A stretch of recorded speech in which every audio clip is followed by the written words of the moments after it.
Hey, in one of my earlier videos, I was talking about how to accumulate money, or how to acquire money, or how to build wealth. And I was talking about your philosophy on money, on your philosophy in life. And it just depends on what you want to do to earn that money. One of the things which everybody, you really need to start off with working. Working is the first way to start off, especially if you start from the ground floor. And I'm just going to assume that most of the people listening to this is starting off with nothing, and meaning you don't have an inheritance. Nobody left you a house or a car that's valuable, or stocks in a bank account. I'm going to start with just say working. So the first thing is to work to make money. One of the ways, well, not just one of the ways, just talk about several ways you can make money, which is some of the most popular, is just to get a regular job at a plant or Mickey D's or a factory or something like that, just to put money on the table. And you want to live by the 70-30 rule, which I talked about in another previous video. But that's called, in what Robert Kiyosaki called, the 4 quadrants of wealth. And that number 1 is E. So basically, it's just like you're drawing a cross. You're drawing a cross, and on the first side of the cross at the top, left-hand side, is going to be an E, and that E is called employee.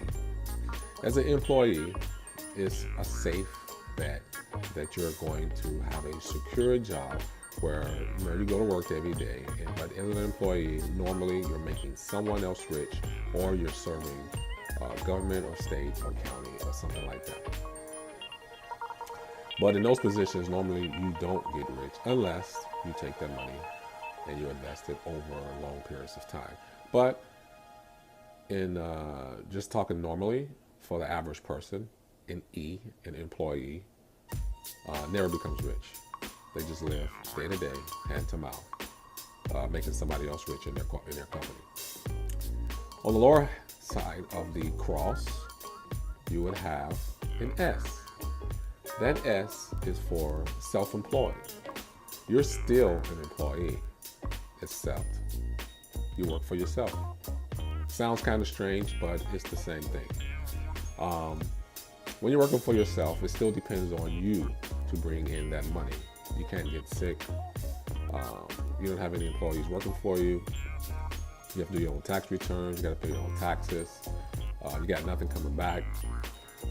In some cases, that can lead to becoming a multimillionaire. In other cases, all it leads to is freedom from working for somebody, but it still leaves you broke.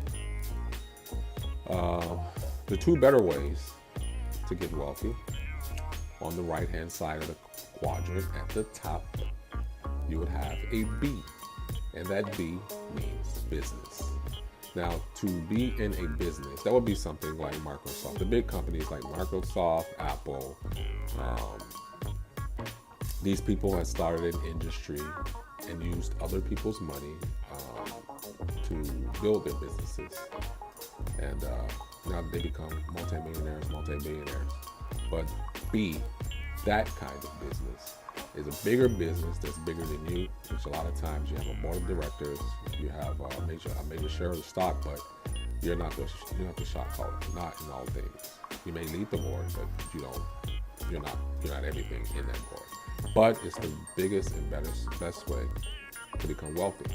And once you generate enough income, you can move on down that left-hand side of the cross to the bottom and become an I.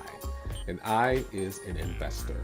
Investors make money off of everybody's labor, off the choices that other people make who know how to make money.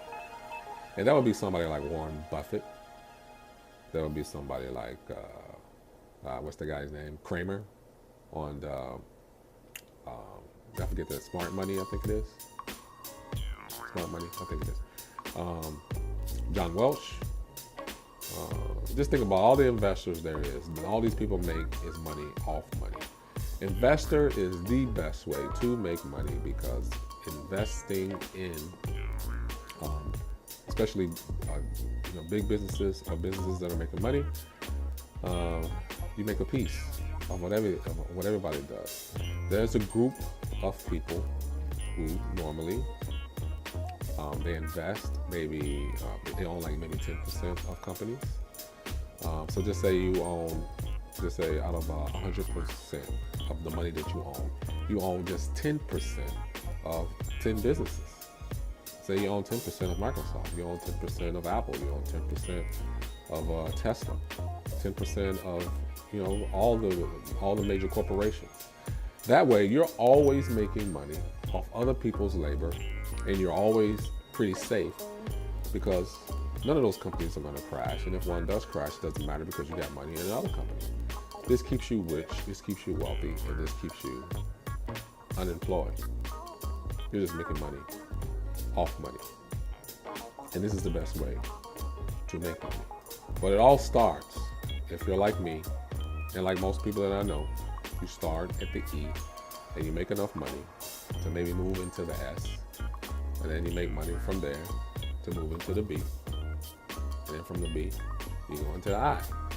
If you think about Bill Gates, you may think that he's a multi-billionaire just because of Microsoft, which in some cases he is, but a lot of his money is also invested in other organizations, other businesses, and if Microsoft was to go down right now, Bill Gates would still be a billionaire because he's invested in Apple and he's invested in other companies.